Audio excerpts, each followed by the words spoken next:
ખાલી 800 દિવસ તમે મને આપો, 800 દિવસની અંદર તમને એમ ન થાય કે પેરિસની બજાર જેવા જો રસ્તા ન બનાવી દો તો ધારાસભ્ય તરીકે લેવાને હું લાયક નથી.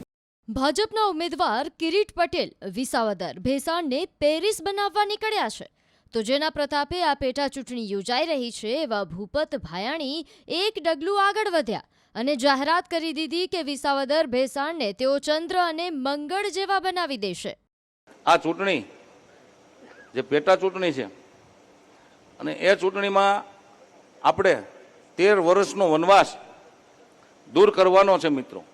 કેમ કે છેલ્લા 13 વર્ષથી આપણો વિસ્તાર ક્યાંક ને ક્યાંક કચડાનો છે. એક તો આપણો પછાત વિસ્તાર છે, તો આપણા વિસ્તારમાં ખેડૂતો માટે આપણે સૌની યોજનાનું પાણી લાવવાનો મુખ્ય પ્રાથમિક એજન્ડા છે.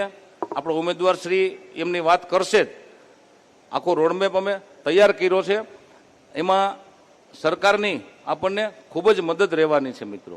મિત્રો આપ સર્વને કહેવા માગું છું કે આપણા ઉમેદવાર કે જેમની પાસે આપણે ખૂબ જ મોટી અપેક્ષા છે આપણા જનતાના હિતમાં, આપણા વિસ્તારના હિતમાં, અને એમની ક્ષમતા એમણે અગાઉ પણ પુરવાર કરેલી છે અને આ ચૂંટણીમાં પણ એમની ક્ષમતા હું અને તમે સાથે મળી પુરવાર કરી દઈએ અને આપણા વિસ્તારમાં જે કાંઈ પ્રશ્નો છે એનું નિરાકરણ ખૂબ જ ટૂંકા ગાળામાં લાવીએ.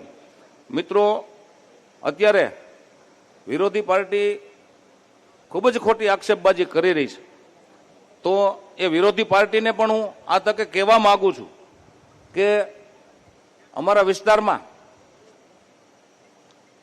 અમારા જે કામો કરેલા છે અહીંયા ભારતીય જનતા પાર્ટીના દરેક આગેવાનો અને દરેક કાર્યકર્તાઓ, જેના કારણે આજે ગુજરાતનો ખેડૂત અને ગુજરાતની જનતા, અમારા જિલ્લાની જનતા, આપણી જનતા ગૌરવ લઈ શકે એવા કામો સરકારે કર્યા છે. મિત્રો, ત્યારે વિરોધી પાર્ટીને હું કહેવા માંગુ છું કે તમે હજી તો અહીંયા કશું કર્યું નથી, એક પણ નાનું એવું કામ તમારું અહીંયા બોલતું નથી, કોઈ સામાજિક કાર્ય બોલતું નથી, કોઈ રાજકીય સેવા બોલતી નથી, સામાજિક સેવા બોલતી નથી, અને તમે અમારા આગેવાનો વિશે એલફેલ ભાષાનો પ્રયોગ કરો છો, એલફેલ ભાષાનો શબ્દ પ્રયોગ કરો છો.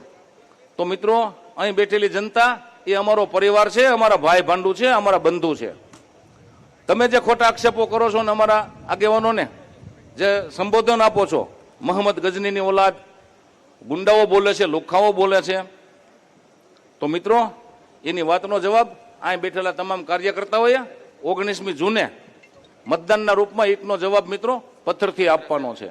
અહીં એવી પણ વાત કરવામાં આવી છે વિરોધી પાર્ટી દ્વારા કે ભારતીય જનતા પાર્ટીમાંથી કોઈ પણ ઉમેદવાર આવે અને ચૂંટાય તો ચૂંટાઈ ગયા પછી ભ્રષ્ટાચાર કરશે, ભય ફેલાવશે અને ક્યાં મંગળ ઉપર લઈ જાય કે ચંદ્ર ઉપર લઈ જાય. આવી વાત એમણે કરી હતી મીડિયા સમક્ષ.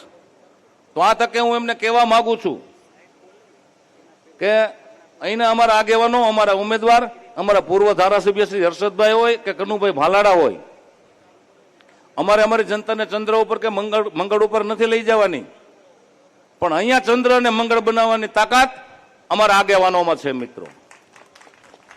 મિત્રો, વિરોધી પાર્ટીના ઉમેદવારને હું આ તકે કહેવા માંગુ છું કે તમે ચંદ્ર ઉપર અને મંગળ ઉપર લઈ જવાની વાત કરો છો, એને હું કહેવા માંગુ છું કે આ ધરતી ઉપરથી 500 દીકરીઓના વિદાય થઈ છે, જેમ જયેશભાઈ રાદડિયા કરે છે એમ.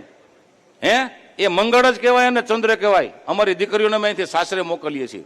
મિત્રો, ગૌચરની જમીન ફળદ્રુપ જમીન બનાવી અને 300 કરતા પણ વધુ ગૌ માતાને અહીંથી નિભાવણી કરીએ છીએ. એ અમારી જનતા જોવે છે અને અમારી જનતા મંગળ ઉપર જ છે. અહીં બેઠા બેઠા મંગળ ઊભું કરવાની તાકાત ભારતીય જનતા પાર્ટીના આગેવાનોમાં છે અને સરકારના સહયોગથી આ તાલુકાની અંદર ગૌચરનું ખેડાણ કરી અને ગૌ માતાની નિભાવણી કરવાવાળું આ ભારતીય જનતા પાર્ટીનું મોવડી મંડળ છે. તો ચંદ્ર અહીંયા જ અમે ઊભો કરવાની તાકાત ધરાવીએ છીએ. મિત્રો, કોવિડની કપરી પરિસ્થિતિમાં કે જ્યારે જનતાને આગેવાનોની હૂંફની જરૂર હતી, આગેવાનોના પ્રેમની જરૂર હતી, એમને સારવારની જરૂર હતી, મિત્રો કિરીટ પટેલે જુનાગઢ ખાતે અને અમે અહીંયા ભેસાણ ખાતે આ જ બિલ્ડિંગમાં હજારો દર્દીઓને હાજા કર્યા છે અને લાખો દર્દીઓની ઓપીડી ચેક કરી છે. એ મિત્રો ચંદ્ર કરતા ઓછું નથી. અમારી જનતાને ચંદ્ર ઉપર નથી લઈ જવી. હું વિરોધી પાર્ટીના ઉમેદવારને કહેવા માંગુ છું કે અહીંયા ચંદ્ર અને મંગળ ઊભું કરી દેશું. આવનારી 19 તારીખે સૌ કમળનું બટન હટીને દબાવો, જનૂનથી દબાવો અને સમર્થન આપો. તમે આપેલું સમર્થન ફેલ નહીં જવા દઈ.